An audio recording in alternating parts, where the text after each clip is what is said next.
amafaranga ye yabika he? Kabila ntabwo akorana n'abazungu. Kabila muri filozofi ye ni panafricaniste. Amafaranga ye abikwa muri Afrika.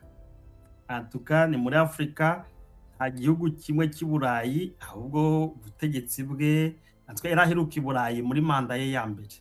Nibwo yakoze tourne iriya ya 2006. Ariko 2011 Kabila nta rugendo yagize i Burayi nibuka, ngira ngo ingendo ze zose zari muri SADC no mu bihugu quelquefois by'Abarabu, ariko gake cyane. Donc amafaranga ye abikwa muri Afrika n'amasosiyete, ariko hari ikindi kintu kiri kuzunguruka kiriya bashyizeho ngo amakampani afite, nabonye n'abantu bamwe babipibliye, biriya bintu ni ikinyoma. Iriya ni etude ntuza, uriya journaliste wari wa France nani, comment il s'appelle, kariya gakobwa kavugaga cyane n'ubu kakivuga cyane, niko Sonia Rollet. Sonia Rollet, yes. Sonia Rollet, kiriya kibazo, kiriya raporo cyamuviriyemo no kubura n'akazi yari afite. Donc kiriya kintu ntimugishireho imbaraga, ni ibintu biri fonde, c'est faux. Ari amakampani yose ntabwo ari aya Kabila, no kubeshyira ni montage bakoze. Donc yari amakompanyi ari mu izina ry'umugore we, abo bavindimwe etc. Biriya c'est faux, archifaux, ni ibintu biri fake, ni ntuza yabigiremo n'ikibazo kuri RFI nani Sonia Rollet, kuko niwe auteur w'icyo kintu. Voilà. Alors amafaranga ye abitswe muri Afrika, ibihugu byinshi we yabayemo cyane, ni mpamvu vuze ngo credit afite muri SADC niyo investissement nyinshi ziri. Investissement ziri muri Namibie, ziri muri Botswana, ziri muri Afrika y'Epfo, ziri muri Zimbabwe, Zambia, muri Tanzania, niyo investissement nyinshi, izindi nkeya muri Kenya no muri Egypte na Maroc. Donc we ni muri Afrika, ibintu yo kuvuga ngo afite Buraya amazu n'iki za Monaco, aux États-Unis jamais. Canada négatif, il est resté panafricain. Ibindi byinshi ahubwo biri muri Congo, afite na ferme Masisi, afite inzu hariya ntuza, ni Isake, ni Minova, ni Kirorirwe donc ni Butembo, usibye ko abandandi bo batwitse n'inzu ye, ariko byabaye inzigo buriya we n'abandandi ni danger. Iranzu batwitse ye hariya Musienene yaramubabaje cyane. Ibindi ni Beni, afite inzu, afite Bunia, afite amafamu hari Bunia menshi.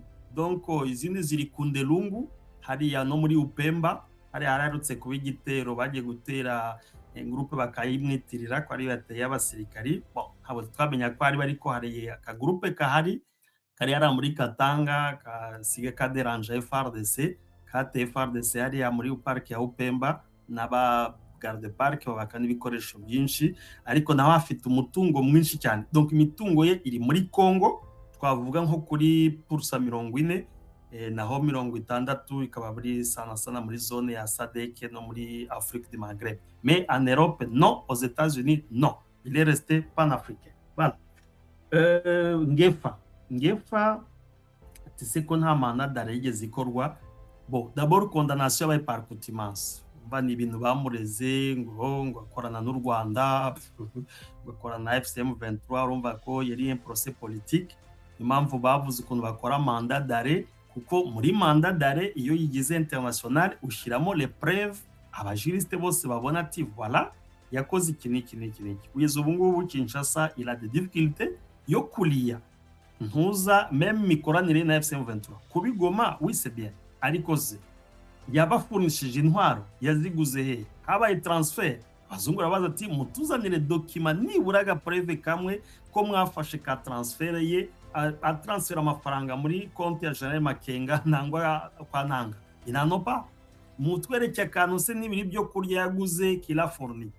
Non, donc iyo preuve kwa ngo financement ya FCM 23 kubita hari byarabagoye cyane kugira ngo babone ukuntu baetablisse mandat d'arrêt international. Kandi ubu bayikoze rumva izabiri kadike uko igihe cyo kuyitanga abajuriste baranga qui connaissent ça très bien le mandat igihe cyararenze par rapport ya condamnation ukuntu byagenze. Donc urumva kuba nta manda, nta niyo mpamvu bamwakira mwabiri ya bihugu kuko nta manda ihari mushakisha. kandi ubu bayikoze rero persone yarengeje igihe selo dele y'urukiko ukuntu rwagombye kubikora ya auditora generale yamuburanije amukondana. Alors ikindi rero gituma nabivuzeho atembera mwa biriya bihugu n'ubu ashobora kujyayo, kredi ya Tshisekedi yaragabanutse, nabivuzeho mbere ko hari desizani zabaye hagati we na President Lorenzo wa Angola igihe yaradirije ntuza iriya processus ya Rwanda, yanaramusuzuguje bikomeye cyane. Lorenzo byaramurakaje, donc relation ze na Lorenzo zimeze nabi, kandi uzikore Lorenzo ubu ni un point non négligeable muri politique ya SADC. Même chose na Ramaphosa. Ramaphosa amuzanira ingabo za Malawi kuza gutabara kuri bahangana na FM23, ibyo yamwemereye nabo ntiyabikoze, kuko yari yamwemereye umugabane ikomeye cyane hara muri Inga, amashanyarazi ko ni Afrique du Sud bikeneye cyane, n'amashanyarazi Kongo ya distribuwa kuri Afrique du Sud yaragabanije au détriment y'izindi nyungu zindi bwite Tshisekedi yashatse. Donc relation ye na Afrique du Sud nayo ntimeze neza. Munangagwa Zimbabwe yo na gato ntiyigeze haba relation iri bilaterale entre la Zimbabwe na Zambie, même chose. Namibia ni kure kubi. Donc SADC yose iyo arashatse gushoramo ni Tanzania. Tanzania yaragiye kuhereza amafaranga ngo ifungire u Rwanda icyambu cya Dar es Salaam. Samia aravuga ati reka damiye wabato.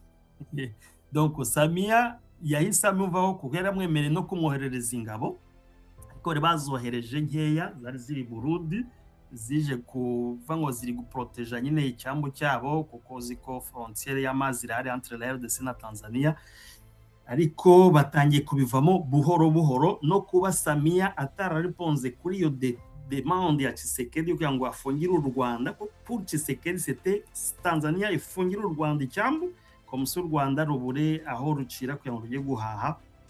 Kuba Samia yarabyanze rero nabe byamuteye ipfunwe rikomeye cyane, comme un président de la République ashobora gusaba ikindi gihugu ngo ngiwe ngifungire inzira cye kubona ukuntu gihaha. Bazi relation dufitanye n'u Rwanda, quelle relation dufitanye na Kinshasa par rapport au Rwanda, ngira ngo mwabibonye Excellence Paul Kagame jonde ariyo kuntu mu bana bameze n'amakoro basinye, ariko amakuru yari ahari imbere nuko Tshisekedi yashaka ko Tanzania ifungira u Rwanda icyambu ntagire ikintu cyongera gutambuka hariya. Ibyo byatumye atakaza credit kuri leta ya Tanzania, yumva ko atari umunyepolitike, ari Tanzania mu déclaré comme un barbare, un barbare, umuntu ushaka kugira ngo agire crise yose ibe regionalisée, amahanga yose arwane kubera we babivamo. Alors iyo rero byatumye SADC no kuba Kongo itagikontribuye, ifite amadeni Kongo ifite muri SADC, uyagura n'intuza, yagura n'umuyaga nkuba watwara umuntu ku kwezi. Donc c'est grave.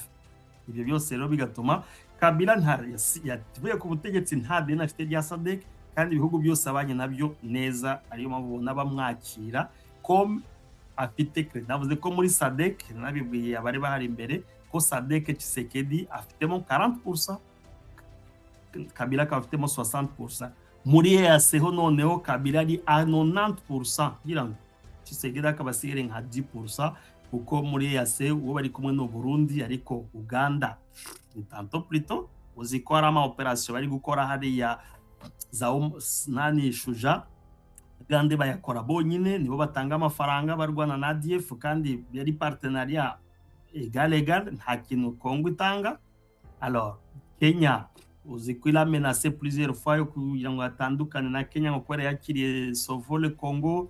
U Rwanda uzi ko ubu ni 0-0, usibye amazu ya ambassade asigaye, je pense que quelques diplomates aussi, ariko kugira ngo nabo manza baratashe de part et d'autre. Donc urumva ko muri SADC 40% niyo Tshisekedi asigaranye, muri EAC wenda ni 80 ou 90, Kabila afite par rapport ya 10% cyangwa 20% Tshisekedi asigaranye. Ariyo navuze ko Kabila ari ku mwanya wa mbere kuri we par rapport à diplomatie régionale, yaba muri CEAC, muri SADC na ibyo nabisobanuye. Ati no kwerekana ko nta cyizere bakimufitiye, ibyo n'ukuri, aribyo bituma Kabila mwabara aba president bose bo mu karere bakimwubaha, bakimuhereza ya statut ye d'ancien président, batamubona comme un condamné à mort ou un fugitif nkuko Kinshasa ibibona. Ibyo